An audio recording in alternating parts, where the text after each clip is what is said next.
Well, news just in is that National Treasury has in the last hour released a database showing all the companies, all the suppliers, all the people who got tenders related to protective equipment during COVID-19. Rupiwa Madzena back in studio to tell us all about it. Now, you thought you were going off for your weekend, but no, National Treasury had other ideas.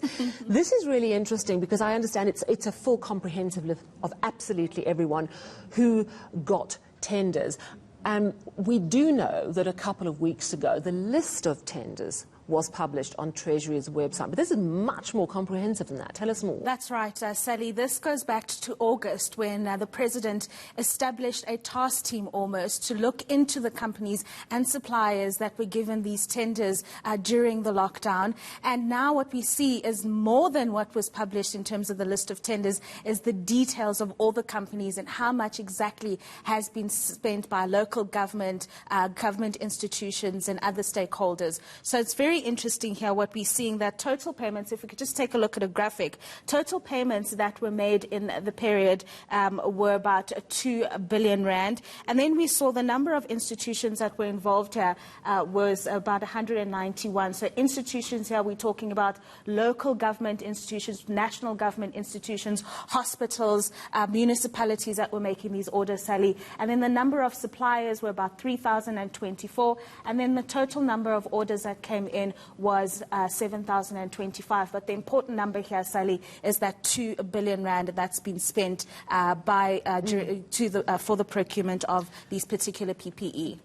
Is it just a data dump of all the information, or are conclusions drawn? We know, of course, that the SIU is investigating all tenders relating to personal protective equipment.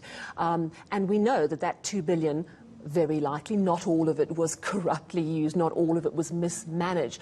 Does the report or does the information give any clues as to how far they are?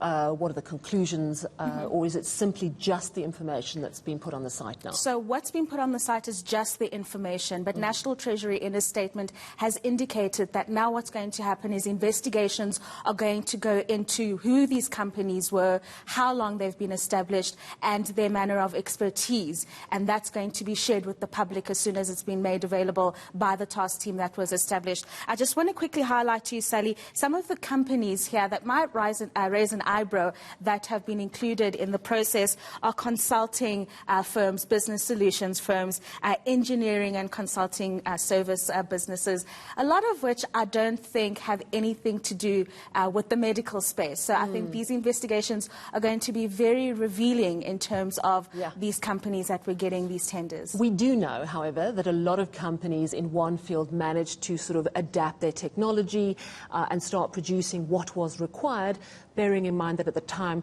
we were competing with the whole world for that equipment. So there's obviously a clear difference between that kind of iterative, adaptive response to the virus and people who were just making a quick buck. But I think it's really significant.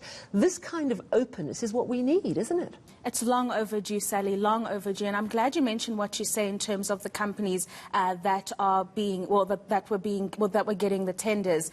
I mean, admittedly, I've looked through most of the 191 companies, and a lot of them are technological firms that you've mentioned who were able to change what they were producing in line with what was needed in the time. So I think there's a bit of a balance here. There were companies that probably were established 3 days before the procurement process started, and there were those who were able to adapt to the times. So it's going to be very interesting. I think it's going to be important to know how long it's going to take the task team to establish all these companies and who they are and how they got these tenders, just so the public is aware of the people that were getting these tenders. And 191 companies, I'm astonished you've been able to go through most of them in the last hour. I'd probably still be on the second one. But it's also sending an important message that don't try and get away with corruption, because we are blowing all of this wide open. You know, Lukhona Mnguni, speaking to me a little earlier this evening, was saying that it could act as a deterrent. If we're seeing these arrests, we're seeing action, we're seeing this transparency and this openness. So really, this is something that we can only applaud, and let's hope that it leads to consequences for those who may have done wrong. It will. It probably will. We're seeing the arrests that have happened this week.